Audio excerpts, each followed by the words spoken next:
Bonjour à tous, bonjour Muriel, je suis très contente de te recevoir aujourd'hui pour le troisième épisode de notre série au sein du collectif des femmes et entrepreneuses du Grand Est. Et aujourd'hui, la thématique que nous allons traiter est l'entrepreneuriat militant. Tu vas nous expliquer un petit peu ce que tu entends par ce concept-là, parce que je t'ai déjà entendu en parler lors de tes lives et j'ai trouvé ça hyper intéressant. Et c'est pour cela que j'ai décidé de t'inviter. Alors, je vais te laisser la parole. Tu vas te présenter, tu vas nous dire qui tu es, tu vas nous dire également où tu es, parce que tu n'es pas du Grand Est. Écoute, Bonjour Virginie, bonjour tout le monde, hein, toutes celles et peut-être tous ceux aussi qui auront l'occasion donc de se connecter sur cette émission, ce troisième volet. En tout cas, merci beaucoup. Je suis très très touchée, très honorée, comme je te le disais, ne serait-ce que le fait que tu aies relevé cela, parce que c'était mon petit clin d'œil, c'est mon petit clin d'œil quand je communique, ça me tient à cœur. Et donc, c'est vraiment un grand, grand, grand plaisir de partager. On est toujours très, très heureux de partager sa passion, les choses qui nous animent. Alors, je suis Muriel Tézénas. J'ai un petit peu plus de demi-siècle aujourd'hui. Donc, voilà, un petit peu d'heures de vol. Et donc, dans une ancienne vie, j'étais ce qu'on appelle aujourd'hui une slasheuse. Je dis ça avec beaucoup d'humour parce qu'à l'époque, j'étais simplement dispersée, mais aujourd'hui, les choses ont évolué. Je suis devenue une slasheuse. Donc, j'ai été aussi bien comptable euh, que consultante patrimoniale, que responsable business development, responsable de gestion clientèle. Bref, j'ai vraiment, vraiment, vraiment, j'ai l'impression d'avoir touché à tous les postes des entreprises, aussi bien dans le privé que dans le public. Enfin, j'ai travaillé même chez les Japonais. Enfin, j'ai vraiment, vraiment roulé ma bosse parce que tout simplement, je ne me sentais pas à ma place. Et je prenais du plaisir au début et puis c'était vite limité parce que j'avais ce désir de libérer ma créativité, d'être moi-même, de faire les choses comme je les entendais. Et du coup, oui, j'ai démarré l'aventure entrepreneuriale il y a quand même plus de 15 ans, doucement. Au début, c'était pas simple parce que c'était pas forcément autant plébiscité qu'aujourd'hui, hein, même si c'est pas encore tout à fait clair pour tout le monde. À l'époque, c'était un peu folle. Ça n'a pas tout de suite marché. Aujourd'hui, voilà, depuis bientôt 5 ans, j'ai créé le cabinet Gétro Consulting qui a pour mission simplement d'accompagner les femmes entrepreneurs à vivre de leur business. Je dis bien vivre de leur business, on parle bien d'argent, on parle bien de rémunération, on parle bien de ne pas simplement avoir une passion, mais c'est aussi de la monétiser et d'atteindre ses objectifs financiers. Pourquoi? Parce que je me suis rendu compte que beaucoup de femmes venaient à moi, surtout pour le volet consulting patrimonial, et que tout simplement, en creusant, eh ben, elles avouaient ne pas vivre ou vivre très mal ou carrément ne plus espérer vivre de leur activité. Et étant convaincue que l'entrepreneuriat est une clé de liberté avec S, est une clé de richesse avec S et de succès d'émancipation, mais c'est quelque chose de tellement merveilleux que je me suis dit, voilà, c'est devenu mon cheval de bataille. Et donc, on approche un petit peu de cette dimension de militantisme. Et donc, aujourd'hui, en tant que business coach, j'accompagne les femmes entrepreneurs. Je me suis spécialisée dans des domaines très précis pour cela. Donc, la productivité, parce que ce n'est pas toujours simple de faire le distinguo entre produire et être productif. Euh, le, euh, le rapport à l'argent, ça c'est très important. Alors là, on peut en parler jusqu'à demain matin entre la difficulté de fixer ses prix, de les respecter, de se faire payer, de se sentir digne, euh, de, de, de, tout simplement d'apprécier l'argent qui rentre. Bref, c'est très compliqué, c'est très complexe. Et aussi le closing. Donc, je suis aujourd'hui closer certifié et aujourd'hui, je suis surtout sur le closing parce que je trouve que c'est un merveilleux carrefour justement de toutes ces thématiques, la productivité, le rapport à l'argent, l'estime de soi, la vision, l'ambition. Vraiment, le closing permet de traiter toutes ces facettes-là. Et donc, aujourd'hui, je suis axée sur le closing. Donc, je suis aussi formatrice. Donc, Gétro Consulting est un organisme de formation référencé Datadoc et Pôle emploi. Donc voilà, et j'ai aussi accessoirement, n'est-ce pas, un réseau de femmes inspirantes que j'aime sur Facebook et sur LinkedIn. Donc Oui, voilà, pour faire bref.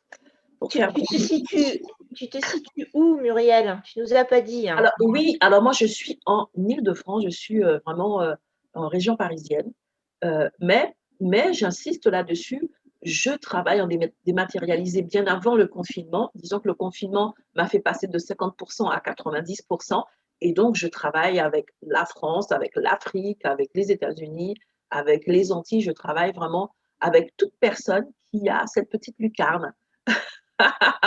Et donc voilà, donc voilà, je travaille de ma salle à manger, puisque avec le confinement, j'ai décidé de ne pas retourner dans des bureaux. Je travaille de mon coin bureau, tranquillement. Voilà, je me suis organisée et j'ai démultiplié cette dimension de distanciel que je vis très bien, et que mes clients vivent aussi très très bien, parce que justement, on peut mettre de la vie partout où on est, et aussi sur la toile. Donc voilà, donc oui, vas-y Virginie. Ok, merci pour cette belle présentation qui est déjà passionnant. Alors, concernant l'entrepreneuriat militant, est-ce que tu pourrais nous en dire un peu plus? En quoi tu te considères entrepreneuse militante? Parce que ça, c'est assez intéressant pour le coup. Peu sont celles qui se présentent avec cette étiquette. Souvent, on entend je suis chef d'entreprise, je suis entrepreneuse, je suis entrepreneur. Mais peu se disent entrepreneuses militantes. Donc, dis-moi un petit peu ce que tu entends par là et concrètement, comment tu déclines cette notion-là au quotidien dans ton business. Ok. Alors, c'est vraiment, là, tu me touches au cœur. Alors déjà, je vais te faire une confidence. Je l'ai pas affiché et assumé tout de suite. J'ai commencé par dire que j'étais passionnée, que j'étais engagée. Il y a eu plein de termes périphériques. Et vraiment, c'est cette année que je me suis dit, mais écoute, pour moi, ce que je fais, je le vis comme du militantisme. Je ne le vis pas, euh, je le vis pas juste comme un simple engagement. C'est beaucoup plus fort parce que j'y crois vraiment. Et donc, du coup, c'était intéressant que tu puisses me permettre d'intervenir là-dessus, et j'ai creusé moi-même. Et alors, quand j'ai regardé, je me suis dit, mais pourquoi ce terme-là me tient à cœur? Je me suis penchée sur la définition donc, du militantisme, et j'ai vu que ça parlait tout simplement de cette attitude des personnes qui militent au sein d'un parti. Donc, c'est vraiment très lié à la politique. Et c'est marrant parce que moi, je le vis comme un engagement politique, parce que pour moi, la politique, ce n'est pas forcément ce qu'on pense, c'est vraiment cette capacité de prendre le pouvoir, n'est-ce pas? Et donc de saisir son pouvoir. Et donc, j'ai aussi aimé le côté militer c'est vraiment lutter, agir sans violence pour ou contre une cause. Et donc moi, je ne suis pas dans une posture de lutte, mais je suis dans une posture plus d'action pour et non pas contre. Et donc moi, je suis dans ce militantisme peut-être beaucoup plus positif, puisque j'agis pour. Et en tout cas, une chose qui est très, très intéressante quand on parle de militantisme, on parle aussi de cette connotation militaire. Donc, je suis effectivement très, très touchée par ça, parce que j'agis pour, mais avec une détermination militaire, dans le sens où, pour moi, ce n'est pas quelque chose d'accessoire. Alors, quand je parle de militantisme, c'est parce que je suis engagée et que j'agis avec conviction, avec passion, avec détermination euh, euh, pour quelque chose. Alors pourquoi? Alors, je dois avouer que mon premier niveau d'engagement, ça a été l'entrepreneuriat en général. J'ai très rapidement compris que l'entrepreneuriat, c'était la clé de l'émancipation de l'être humain de façon générale. J'ai compris que le salariat avait ses limites, que le salariat ne permettait pas forcément de se retrouver, de s'accepter et de se dépasser, et que l'entrepreneuriat était vraiment une merveilleuse clé. Et à force d'accompagner des femmes, je me suis rendu compte que c'était d'autant plus important. Aujourd'hui, on a cette pleine conscience des inégalités qui existent aujourd'hui entre les hommes et les femmes dans tous les domaines, au niveau du salaire, au niveau des levées de fonds, dans tous les domaines, il y a toujours cette discrimination latente, d'accord? Sans compter les femmes qui sont victimes de toutes sortes d'abus et de violences, qui sont en position de faiblesse, qui sont des fois dans un foyer avec le mari qui travaille, et elles, qui sont en train de subir. Et des fois même, lorsqu'elles travaillent et qu'elles ramènent de l'argent, elles sont vraiment dans un rapport très faussé. L'entrepreneuriat, parce qu'il nous connecte à notre leadership, pour moi, c'est vraiment une des solutions. Ce n'est pas la seule solution, mais c'est une des solutions pratiques, parce qu'une femme a besoin de rôle modèle pour s'inspirer, elle a besoin de lire, elle a besoin peut-être d'être coachée, mais l'entrepreneuriat, c'est passer de la théorie, du fait que je reçoive des informations pour me transformer, pour transformer ma mentalité, transformer ma vie, et là, je passe dans la pratique, je mets ma main dans le cambouis. En mettant ma main dans le cambouis, je transforme, mais d'une telle violence, ma perception des choses, du monde et de moi-même. Je peux me connecter à ma zone de pouvoir, je peux libérer ma puissance qui est particulière, qui est personnelle, qui est unique en tant que femme, en tant qu'individu. Euh, J'aime à dire que l'œuvre que je bâtis me bâtit et l'entrepreneuriat le permet. Et quand j'ai compris tout ça, je me suis dit, tu n'es pas simplement en train de coacher, tu es en train de faire quelque chose qui va plus loin, tu es en train d'ouvrir un chemin beaucoup plus grand. Et c'est là que je me suis dit, oui, je suis dans quelque chose qui est comme un engagement militaire, un engagement militant, parce que lorsque je m'adresse aux femmes, lorsque j'ai une femme en face de moi, je ne suis pas seulement en train de lui dire, tiens, tu vas appliquer telle ou telle méthodologie, tu vas actionner tel ou tel levier pour vivre de ton business. Je suis en train de lui dire, écoute, tu es un être de puissance. Et avec cet élément que j'ai, en tout cas que je maîtrise, il y en a d'autres, mais c'est celui que moi j'arrive à maîtriser, dans lequel je suis experte. Je vais t'aider à te révéler et à manifester ta puissance. L'objectif, c'est bien évidemment d'aimer ce qu'on fait, de vivre de son business, mais d'aller beaucoup plus loin. Et dans la mesure où ça touche la destinée, ça touche l'identité, ça touche quelque chose de tellement plus grand, je me dis que oui, donner sa place à cette dimension-là, travailler, œuvrer. Je me lève le matin, je me couche le soir, je cherche des programmes, je cherche des idées pour toucher un maximum de femmes. Et donc, cet engagement militant fait que justement, je me suis vraiment déployée dans le réseau Femmes Inspirantes, qui est une association, mais que je suis en train de porter au-delà de la dimension associative, que je mets en place des programmes pour permettre aux femmes d'accéder à certaines notions, d'accéder à certaines connaissances. Oui, lorsque ce n'est plus quelque chose d'accessoire, lorsque ça devient quelque chose qui, en tout cas pour moi, qui relève de ma respiration du quotidien, qui relève d'une vision claire. Par exemple, là, en ce moment, je viens de lancer une cohorte où je veux former 1000 femmes au closing, c'est-à-dire donner aux femmes gratuitement, donner aux femmes les clés de pouvoir convertir leur deal, vendre encore plus, être libre financièrement, pouvoir vraiment mieux vivre leur business, s'éclater dedans, réussir, goûter au succès pour pouvoir grandir en confiance en soi. Parce que ça, c'est ça aussi. Au plus tu goûtes au succès, au plus tu as confiance en toi, au plus ta posture change, au plus tu comprends quelle est ta puissance et ta valeur. C'est l'échec, ce sont les paroles négatives, c'est l'environnement toxique qui font que mon estime de moi est affectée. Bref, en tout cas, moi, c'est cette clé que je transmets avec tellement de conviction, avec une vision tellement claire, avec une détermination tellement grande, qui fait qu'aujourd'hui, je ne suis plus, ce n'est plus un jeu. Même si je le vis avec la légèreté d'un jeu, c'est ma respiration, c'est le battement de mon cœur. Et c'est pour ça que je parle de militantisme. Et je crois que, excuse-moi de finir là-dessus, que nous, femmes, parce qu'on a un cœur tellement, mais le cœur d'une femme, c'est une nation en elle-même. Et je me dis que cette dimension de militantisme, nous l'avons toutes. Nous l'avons toutes pour une cause, pour quelque chose de spécifique. Le truc, c'est qu'à un moment donné, c'est d'être tellement en phase avec soi-même pour que je puisse l'accepter et ensuite pleinement le manifester et l'exprimer et être un canal, être un pont, être une main, être une inspirante pour une autre. Comme je le disais au début, je n'ai pas commencé par ça. J'ai commencé par dire que j'étais passionnée, que j'étais engagée. Et quand je me suis rendu compte que pour moi, en tout cas, je ne dirais pas que c'est une question de vie ou de mort, mais en tout cas, ça a un rapport direct à la vie et à la mort, à la destinée. Donc oui, je l'ai assumé. Mais chaque femme a ce chemin-là dans un domaine particulier. C'est ça pour moi le plus important. Donc c'est pour ça que j'assume pleinement mon militantisme pour comment dirais-je, cette clé d'émancipation qui est l'entrepreneuriat féminin. Ouais. Bah, écoute, merci déjà pour ce témoignage qui est très, très fort. Alors tu as employé des termes, relatifs à l'affect, hein. Tu as parlé du cœur et en effet, enfin, je pense que c'est ce qui transpirait, de tes propos. C'est quelque chose qui te tient vraiment à cœur, qui vient des tripes. Donc là, on est vraiment, dans le domaine de l'affect.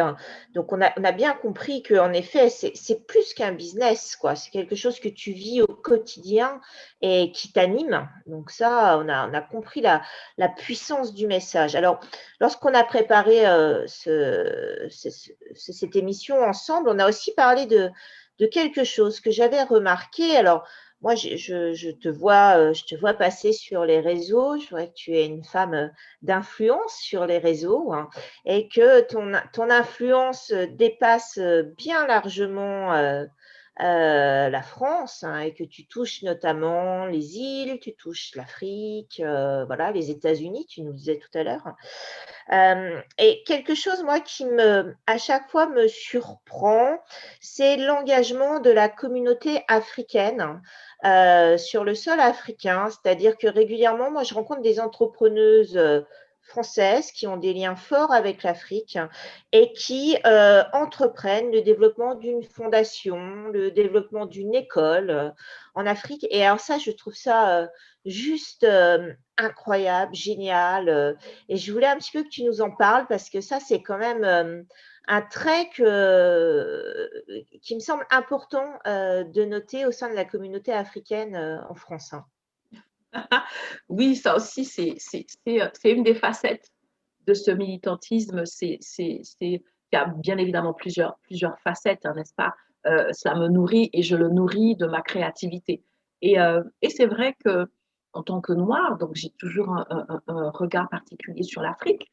On a pleinement conscience, en général, dès l'enfance, que voilà, que je suis directement liée à cette terre. Et donc, voilà, donc j'ai démarré mon aventure entrepreneuriale avec un rapport plus ou moins confus par rapport à l'Afrique.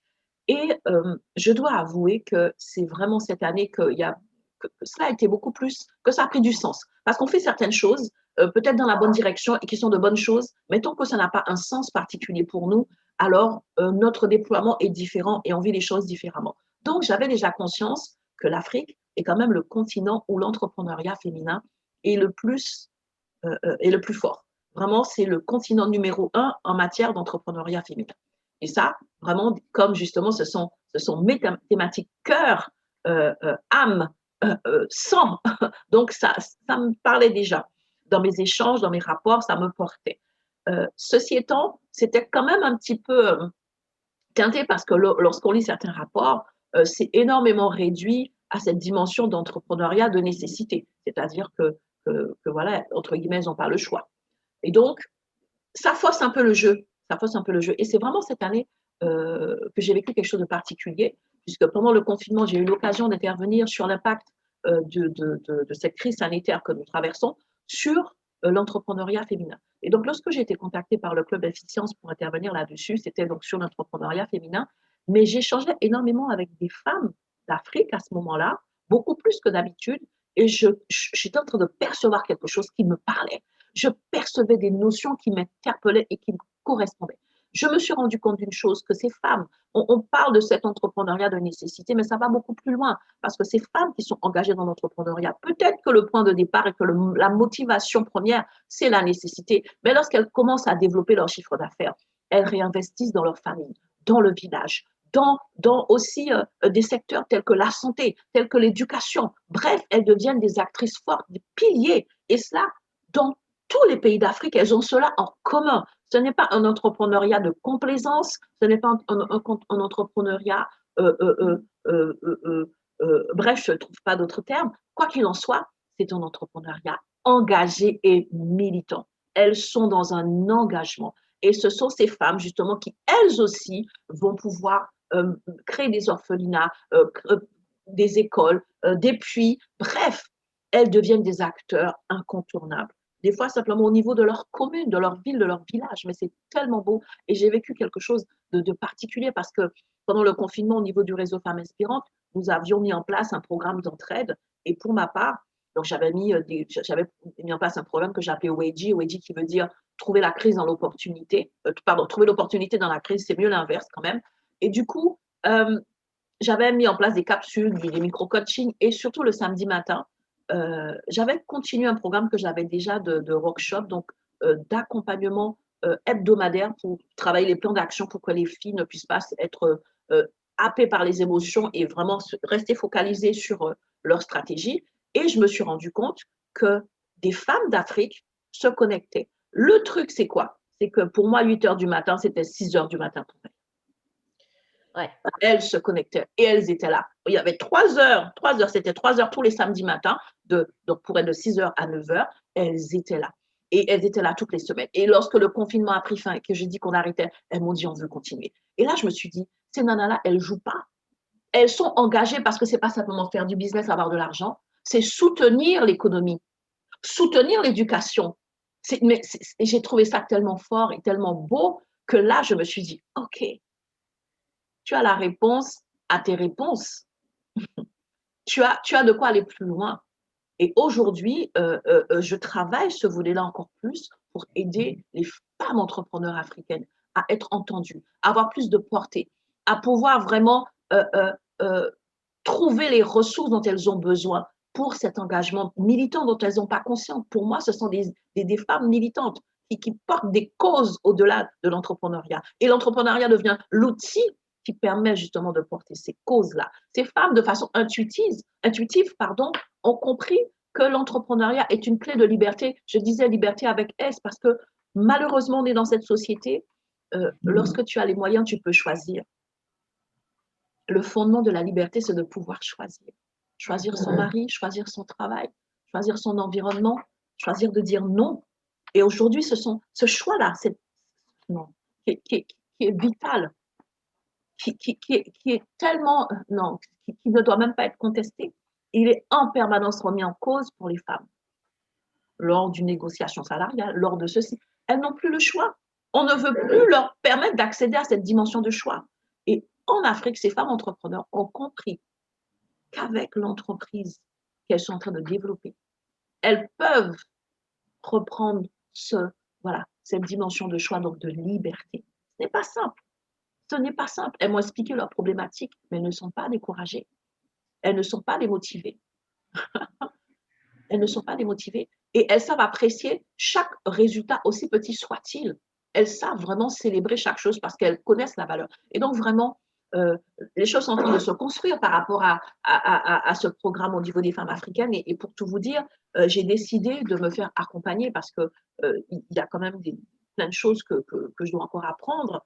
On est tous dans des apprentissages, dans des domaines différents. Donc, pour pouvoir répondre de façon plus ciblée, plus précise, et aider aussi les femmes entrepreneurs situées en Afrique, pas seulement africaines, mais celles qui sont là-bas, qui sont dans des villages, qui ont des fois des problèmes de connexion, et ainsi de suite. Je suis en train de me faire accompagner. Je suis engagée depuis le début du mois d'octobre. Alors, pas encore suffisamment assidue parce que j'ai plein d'activités, mais en tout cas, c'est un programme sur plusieurs mois, sur 4 mois, avec Ascan de Moussa Camara, qui lui, il est au Sénégal et qui nous apprend vraiment à bâtir notre projet entrepreneurial pour pouvoir aider justement cette cible-là. Et donc voilà, cet engagement militant pour l'entrepreneuriat féminin, pour que la femme puisse trouver les clés de ses choix et de sa liberté grâce à l'entrepreneuriat, a encore plus trouvé du sens. Et je me suis rendu compte qu'on parlait le même langage avec les femmes entrepreneurs d'Afrique. Et ensuite, je me suis dit, mais Muriel, mais attends, mais si à travers ce que tu es en train de faire, tu peux aider l'Afrique et donc cette matrice à encore plus développer, maintenir et donner plus d'impact à cette position de leader en matière d'entrepreneuriat féminin. Mais waouh, pour moi, je suis dans une mission de vie incroyable parce que avec ce qu'on est en train de traverser, oui, ça peut être un petit peu remis en cause, mais je dis, il faut que l'Afrique garde ce leadership dans un domaine tellement fort, dans un domaine tellement porteur, dans un domaine qui peut transformer les choses. On dit toujours que lorsqu'on éduque une femme, on éduque une nation. L'éducation entrepreneuriale, c'est une vraie éducation. Et lorsqu'une femme est éduquée à cela, alors je pense qu'elle peut transformer les mentalités au niveau de nation et peut-être que c'est la clé pour ces luttes, entre guillemets, de genre, ces luttes d'égalité. Peut-être que c'est une clé. En tout cas, moi, c'est la clé que j'utilise, à laquelle je crois, pour pouvoir permettre aux femmes vraiment d'être elles-mêmes. D'être elles-mêmes. Lorsque tu as le choix, tu es toi-même. C'est lorsque tu n'as pas le choix que tu es quelqu'un d'autre, tu es ce que l'on t'impose, que tu finis même par intégrer, à croire que c'est que cela vient de toi. Et donc, vraiment, c'est cela. Et je me sens alignée avec cette vision, même si, comme je le disais, c'est intuitif, c'est pas clairement énoncé comme je le fais aujourd'hui parce que j'ai pris le temps de l'introspection pour cela, pour pouvoir l'accepter, le porter, l'incarner. Mais on est aligné en termes de langage, en termes de vision. L'entrepreneuriat, c'est vrai que j'ai démarré en disant que c'est pour aider les femmes à vivre de leur business, mais c'est tout simplement pour aider les femmes à vivre aujourd'hui mon engagement militant. C'est très, très intéressant ta vision par rapport à l'entrepreneuriat féminin en Afrique. On voit bien qu'en effet, on part, d'un entrepreneuriat de nécessité, ce que tu as bien verbalisé, c'est-à-dire qu'à un certain moment, on est aussi sur de la survie économique pour ces femmes-là et de cette notion-là, elles la subliment, alors consciemment ou inconsciemment pour certaines, elles la subliment en un entrepreneuriat militant et donc ça, c'est juste, c'est incroyable, c'est vraiment incroyable. Et oui, et les chiffres montrent que les femmes africaines peuvent reverser 90% de leur chiffre d'affaires dans un projet au niveau de l'Afrique. 90%, c'est énorme. Elles peuvent Ouais, aller jusqu'à 90%, c'est énorme. ouais. Là, c'est un don de soi. C'est vraiment être, si ce n'est pas du militantisme, alors je mange mon chapeau. Est-ce que tu penses que c'est culturel, que cette générosité-là est propre au peuple africain? Est-ce que tu l'expliques comme ça? Alors, je vais dire que ce n'est pas du tout le même contexte. Donc, les engagements ne sont pas les mêmes. Entre guillemets, les combats ne sont pas les mêmes. Lorsque tu es peut-être dans un village, dans une commune, dans une ville, où ne serait-ce qu'un puits fait toute la différence, lorsque tu décides d'investir pour aider à amener des solutions, tu ne le fais pas avec le même niveau d'engagement que peut-être dans une ville où il n'y a pas ce souci d'eau, où ça peut être considéré comme accessoire. Donc, effectivement, cette dimension de nécessité, c'est peut-être cela qui amène l'être humain à se dépasser. D'accord? euh, Dans ma vision, l'objectif, c'est de ne pas rester. Ça peut être un point de départ. Ensuite, on est dans quelque chose qui est dans le plein accomplissement de soi. Et c'est vrai que pour avoir échangé avec des femmes un petit peu je dirais pas du monde entier, mais en tout cas de différents horizons, souvent le fait que, je donne un exemple peut-être qui peut faire grincer des dents, mais le fait d'être entrepreneur, j'ai d'un côté, j'ai Pôle emploi, ou alors j'ai mon mari, ou j'ai ceci, même si effectivement j'ai des difficultés, parce que peut-être que j'ai le syndrome de l'imposteur, parce que peut-être ma famille ne me porte pas, je ne suis pas dans la même notion de nécessité. Et du coup, je suis peut-être dans un environnement où les besoins ne vont pas m'amener à m'engager de la même façon. Et lorsque j'aurai même des revenus, il faut vraiment que j'ai déjà une vision sur un besoin spécifique, peut-être en Afrique, pour que je puisse m'engager au-delà de ce que je peux faire au quotidien. Donc, c'est vraiment, euh, c'est le contexte. C'est vraiment, alors ça devient après culturel, mais c'est le contexte. Mais c'est quelque chose que, pour moi, je trouve positif. Et c'est ce qui fait l'équilibre du monde.